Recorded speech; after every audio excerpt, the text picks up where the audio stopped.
My name's Graham David Fishwick. On Wednesday the 16th of March 2022, I came down with COVID.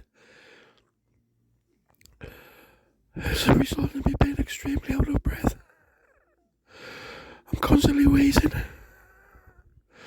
I've got no taste. I can't walk. I'm more than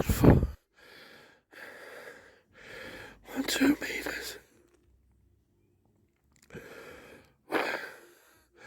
without having to sit down. My chest hurts. My body aches from head to toe.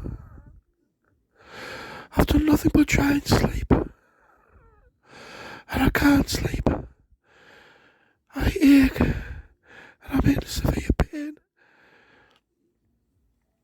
Please, if you haven't had your jabs, please go and get them. I've had all of mine. I'm trying to think what I would be like without the jabs. I honestly think it would kill me. But please, if my voice does anything, even if it just convinces one person to go and get the jabs, then my job's done. Please, go and get them. Thank you.